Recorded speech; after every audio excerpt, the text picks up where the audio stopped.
Hello viewers, welcome back to another video. तो ये video आप में से ही कईयों के जो क्वेश्चन होते हैं उसी के हिसाब से ही कुछ वीडियो मैंने बनाने की कोशिश की है। एंड यहाँ पे जो है ये जो वीडियो है इसमें विजिटर वीज़ा जो है उसका सक्सेस रेट इंक्रीज़ करने के लिए अगर आपने ऑस्ट्रेलिया अप्लाई करना है, जब बाकी कंट्री के ऊपर भी इम्प्लीमेंट होता है, तो इनकम प्रूफ्स कैसे आपको मेंटेन करने चाहिए जिससे आपके जो वीज़ा के चांसेस है वो इंक्रीज़ हो सके। तो ये हमारा आज की इस वीडियो का टॉपिक रहेगा। एंड जो नए व्यूवर है आप चैनल को सब्सक्राइब कर लो, क्योंकि ऑस्ट्रेलिया वीज़ा के रिगार्डिंग या बाकी कंट्री को लेके भी अपडेटेड वीडियो इस चैनल पे आ रही है। एंड साथ में लाइफ इन ऑस्ट्रेलिया को लेके काफ़ी व्लॉग आ चुके हैं, आपने नहीं देखे तो चैनल को चेक कर लो। इसमें आपको लाइफ इन ऑस्ट्रेलिया और अलग अलग फील्ड के जो जॉब कर रहे होते हैं स्टूडेंट वगैरह भी, उनके कुछ इंटरव्यू भी आपको दिख जाएंगे। तो चैनल को सब्सक्राइब नहीं किया तो मेक श्योर कि आप चैनल को सब्सक्राइब कर लो। अब अगर बात करें विजिटर वीज़ा का, अगर आपने सक्सेस रेट इंक्रीज़ करना है तो उसमें कुछ फैक्टर होते हैं जिसको आपको समझना ज़रूरी है।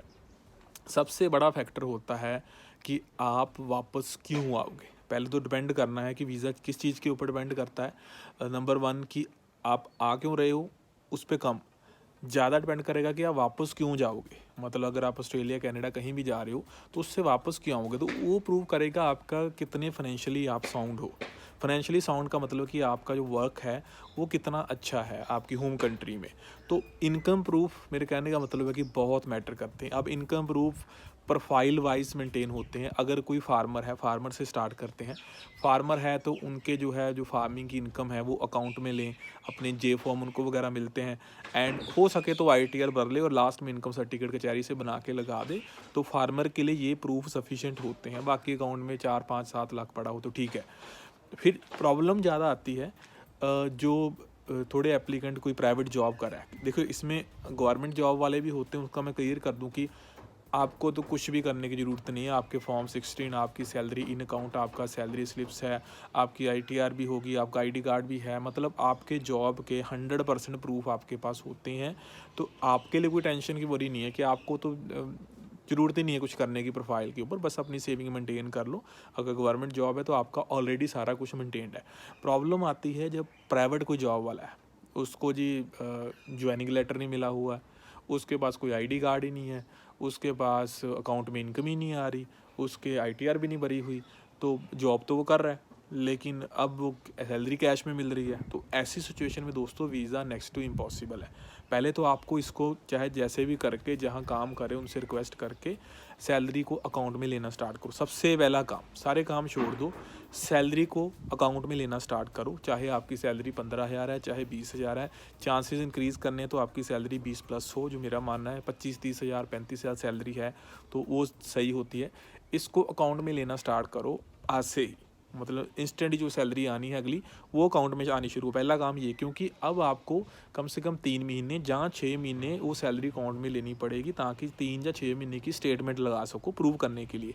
फिर आपको कोई ना कोई ज्वाइनिंग लेटर, जहाँ आपका NOC वगैरह आपकी कंपनी जो है वो आपको प्रोवाइड कर दे जब वीज़ा एप्लीकेशन करनी। मतलब आप वहाँ काम करते हो, उसको प्रूव करने के लिए नोट करना 3 से 4 डॉक्यूमेंट आपके पास हों, जिसमें सैलरी अकाउंट स्टेटमेंट आपकी हो सकती है, आपका ID कार्ड हो सकता है, आपको बाद में लीव लेटर आपका हो सकता है, जहाँ आपका ज्वाइनिंग लेटर हो सकता है। तो मतलब 3-4 डॉक्यूमेंट तो हो ना, कम से कम भी काम कर रहे हो तो उसको प्रूव करने के लिए। साथ में जो लोग नहीं करते ये चीज़ें, ITR तो आप दोस्तों ज़रूर फाइल करो। बड़ा इंपॉर्टेंट डॉक्यूमेंट है, इसको लोग लाइटली लेते हैं। बाद में जब फाइल लगानी फिर सोचते हैं कि 2 इकट्ठी भर लें। लेकिन अगर आपका प्लान नहीं भी है ना, जिनका भी प्लान नहीं भी है कि 6 महीने बाद देखेंगे, साल बाद देखेंगे, ITR तो फाइल कर ही दो इनकम के हिसाब से। मतलब जिस हिसाब से आपका प्रोफाइल है, अगर 25-30 सैलरी आ रही है, 30 के हिसाब से 3,60,000 के आसपास आपकी एनुअल इनकम होगी। उसमें अदर सोर्स से इनकम ऐड करके उसको 4-5 लाख की ITR आप बना लो। टैक्स भी नहीं पड़ेगा आपको उसके ऊपर। तो वो आपका फिर भी एक सही इनकम का प्रूफ जो है वो बन सकता है। ये है प्राइवेट जॉब वाले। फिर होते हैं जो कुछ नहीं कर रहे, स्टूडेंट है। देखिए जो स्टूडेंट है अगर उसकी एज अंडर 18 है तो उसको कोई इनकम के ऊपर काम करने की ज़रूरत नहीं है। वो वैसे ही स्टूडेंट है, +2 में होगा या +1 में होगा, तो उस पर इनकम के प्रूफ लगेंगे उसके पेरेंट्स के, जिनके साथ वो ट्रैवल कर रहा है। तो यहाँ पे चांसेस होते हैं जैसे ही वो 18+ हुआ चाहे वो कॉलेज में जाना शुरू कर लिया, कई लोग आप में से ऐसे होंगे कि 22 साल एज है, डिग्री कर रहे हैं, कॉलेज में स्टडी कर रहे हैं, तो विजिटर वीज़ा अप्लाई करना है और आपको सक्सेस कम मिलती है, क्योंकि डाटे जो उनके होते हैं वहाँ पे होता है कि ऐसे बंदे वापस नहीं आते, क्योंकि आपका नो डाउट टाई अप जरूर है वापस कि आपकी स्टडी है, लेकिन उनको पता है कि इंडिया वालों के लिए कोई बड़ा टाई अप नहीं है। लोग यहाँ आके जब ऑस्ट्रेलिया में आते हैं तो वो स्टडी डाल लेते हैं, उनको कोई लेना देना नहीं। पीछे डिग्री 2 साल पूरे हो गए थे, 1 साल रह गई थी कि 6 महीने रह गई थी, ऐसा होता है ये चीज़ें। तो इसलिए जब 18+ हो गए तो आप अगर स्टडी ही कर रहे हो तो आपके लिए थोड़ा सा मुश्किल है, काफ़ी मुश्किल मैं कहूँगा। फिर भी ट्राई करना है तो आप अपने पेरेंट्स के साथ लगा सकते हो, क्योंकि आपका इनकम प्रूफ वगैरह पे काम करने का कुछ लॉजिक नहीं बनता जब स्टडी कर रहे हो।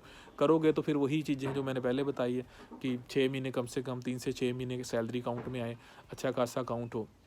अब एक और होता है, मेल एप्लीकेंट और फीमेल एप्लीकेंट में भी डिफरेंस आता है एम्बेसी के सक्सेस रेशो में। फीमेल एप्लीकेंट को सक्सेस रेशो थोड़ी सी ज़्यादा मैंने देखा है मिल जाती है, अगर सैलरी 10-15 हज़ार भी है अकाउंट में आ रही है। जैसे आपने सुना होगा काफ़ी जो फीमेल एप्लीकेंट होते हैं जीएनएम करके स्टाफ नर्स वगैरह की जॉब कर रहे होते हैं, वहाँ 10-12 हज़ार सैलरी उनको आ रही होती है और जॉब कर रहे होते हैं 4-5 साल से। वहाँ वीज़ा सक्सेस रेट फिर भी अच्छा रहता है। आपके अकाउंट में अगर 2-2.5-3 लाख पड़ा हुआ है, आप 2-4 साल से पुरानी जॉब कर रहे हैं, आपके जॉब के सारे डॉक्यूमेंट आपके पास हैं, आईटीआर नहीं भरते तो एक आधी आईटीआर भर लो सैलरी के हिसाब से, नहीं तो सैलरी अकाउंट स्टेटमेंट है तो वो भी सफिशेंट है अगर आपने इंस्टेंट लगाना है, तो वहाँ पे आपका सक्सेस रेट जो है बढ़ सकता है। जो इनकम प्रूफ मेंटेन करना है, जो एज वाले एप्लीकेंट होते हैं उसके लिए कुछ ज़्यादा चीज़ें मैटर नहीं करती। मैंने कई बार देखा है कि मान लो कि कोई 55 साल का फार्मर है, तो उसने सिर्फ जे फॉर्म ही लगाया, अकाउंट में इनकम भी नहीं थी और उनके भी वीज़े निकल जाते हैं, क्योंकि वहाँ पे दोस्तों एज फैक्टर भी बीच में आ गया कि उसकी एज जो है वो ज़्यादा है। तो एज फैक्टर जब बीच में आ जाता है तो आपके कई चीज़ें वैसे ही इग्नोर कर देती है, और कई बार तो कुछ देखती ही नहीं, इनकम के प्रोफाइल के ऊपर 2-4 दिन में वीज़ा दे देती है और वो ज़्यादा उस पर जाते ही नहीं है। सो सिंपल होता है कि जे फॉर्म में फार्मर वो कितने टाइम से जॉब कर रहा है और मिनिमम प्रूफ के साथ ही जो वीज़ा है वो कंट्री से ग्रांट कर देती है, क्योंकि एज जो है वो उनकी ज़्यादा होती है और वहाँ पे इस एज पे इलीगल होना, ओवरस्टे करना, ऐसे कोई लॉजिक जो है वो निकल के आते नहीं है। तो ये कारण इस पे होता है। सो फिर जो गवर्नमेंट जॉब वाले तो वैसे ही ठीक है, आर्मी वाले जो लोग होते हैं उनकी इनकम वैसे ही ठीक होती है, तो उनको भी कोई दिक्कत वाली बात नहीं है। कोई भी मतलब बैंकिंग लाइन वाले भी अगर बात कर लो, जो बैंकिंग लाइन में भी ज़्यादातर आपके अकाउंट मेंटेन्ड ही होते हैं, आपकी इनकम वगैरह अकाउंट में ही आ रही होती है, एंड यहाँ पे कोई ज़्यादा दिक्कत नहीं आती।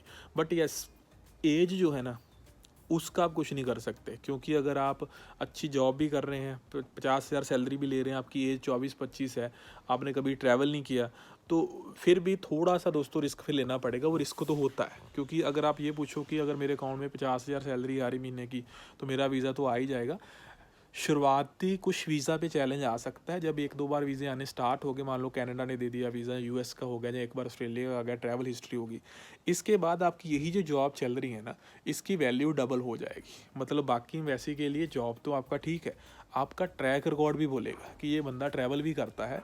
तो वहाँ पे अगर ज़्यादा रिस्क नहीं लेना तो छोटी कंट्री का टूर लगा लो, दुबई जाओ, सिंगापुर, थाईलैंड या मलेशिया का टूर लगा लो, उसके बाद ऑस्ट्रेलिया ट्राई कर लो, फिर कनाडा भी अटैम्प्ट कर सकते हो। कनाडा का थोड़ा सा डिफ़िकल्ट होता है, यूएसए अटैम्प्ट कर सकते हो, और ये शेनिंगन तो लास्ट में, यूके लास्ट में ट्राई करना। और जो गवर्नमेंट जॉब वाले होते हैं वो सीधा यूके भी ट्राई कर सकते हैं, वहाँ सक्सेस रेट उनको अच्छा मिल सकता है। मतलब यूके तो ऐसा है कि वो एक एक चीज़ को देखता है, आपके अकाउंट में अगर 10,000 भी कहीं से आ गया तो उसको वो ऑब्जेक्ट कर सकता है। तो वहाँ पंगा नहीं लेना आपने, आपका हर एक ट्रांजैक्शन 6 महीने में पूरी ऑन रिकॉर्ड होनी चाहिए, कोई पैसा एक्स्ट्रा कहीं से ना आया हो जिससे उनको लगे कि आपका जो इनकम से ज़्यादा आपके फ़ंड पड़े हैं, तो आपने शायद वीज़ा के लिए इकट्ठे ना किए हो, या इधर उधर से ट्रांसफ़र या कैश डिपॉजिट करा लिया, तो वो ऑब्जेक्शन बहुत करते हैं। पर ऑस्ट्रेलिया ईजी है, ज़्यादा कोई डिफ़िकल्ट नहीं है। अगर आप, जैसे मैंने ये आपको वे बताए हैं स्टार्टिंग में, इसको फॉलो कर लो, थोड़ा सा लॉजिकल माइंड लगा लो, तो दोस्तों वीज़ा लेना कोई इतना बड़ा काम नहीं है। अगर आप थोड़ा तरीके से चलते हो, अगर आप फ्री हो, कुछ नहीं करते, एंड पेरेंट्स के सोचा है जी इनकम प्रूफ पेरेंट्स के लगा रहे हैं तो वीज़ा ले लोगे, तो आप सपना देख रहे हो मेरे हिसाब से, जो आज नहीं तो कल टूटेगा। किसी किसी का सपना पूरा इसमें शायद हो भी गया हो कहीं, मतलब किस्मत साथ देगी हो, बट ज़्यादातर जो है ये सपने आपके टूटेंगे अगर आपका इनकम सोर्स अच्छा नहीं है। और आप सोच रहे हो कि मेरे फादर की गवर्नमेंट जॉब है तो मेरे फादर की जॉब पे वीज़ा आएगा आपका, ये गलतफहमी है आपकी, भूल जाओ। फादर के साथ लगा के देख लेना, फादर अकेले का वीज़ा आ जाएगा, क्योंकि वो वीज़ा फादर का प्रोफाइल फादर के लिए मैटर करेगा, जहाँ उनकी जो आपकी मदर है, उनकी जो मिसेज है, उनके लिए ज़्यादा मैटर करेगा। अगर आपकी एज 18 से नीचे है तो आपके लिए मैटर करेगा। अगर आप 18+ हो तो आपके लिए ना आपके भाई की जॉब मैटर करेगी, ना आपके फादर की जॉब मैटर करेगी, ना मदर की जॉब मैटर करेगी। आपका अपना जो प्रोफाइल है ना दोस्तों, वीज़ा आपको उसने देना है। तो इनकम को जो है ऑन रिकॉर्ड एम्बेसी के लिए कोई वर्बल बात नहीं चलती, चाहे आप 2 लाख महीने का कमा रहे हो, अगर वो कैश में कमा रहे हो उसकी जीरो वैल्यू है वीज़ा के लिए। तो एम्बेसी के लिए वैल्यू है कि जो आप कमा रहे हो, चाहे 30,000 कमा रहे हो, वो अकाउंट में कमा रहे हो, उसके प्रूफ हैं आपको प्रूव करने के लिए कि मैं इतनी इनकम मैं ले रहा हूँ, ITR वगैरह भरो, सारा कुछ रखो, तो फिर ठीक रहेगा। हाँ, अगर कुछ भी नहीं है, अकाउंट में इनकम नहीं ले सकते जी, कोई प्रॉब्लम है, ये है वो है, तो कम से कम ITR भर लो, फिर तो रिस्की है, वीज़ा आ भी जाएगा, वीज़ा नहीं भी आएगा, तो ये रिस्क कितना फिर आपको लेके चलना पड़ेगा। सो अगर वीडियो पसंद आई है तो आप चैनल को सब्सक्राइब करके जाना। और भी वीडियो जो आपके क्वेश्चन होते हैं मैं कोशिश करूँगा आगे चल के भी वीडियो उसके रिगार्डिंग लेके आऊँ। तो आज की वीडियो को यही करते हैं हम कंक्लूड, मिलते हैं अगली वीडियो में। Make sure to subscribe this channel for future update.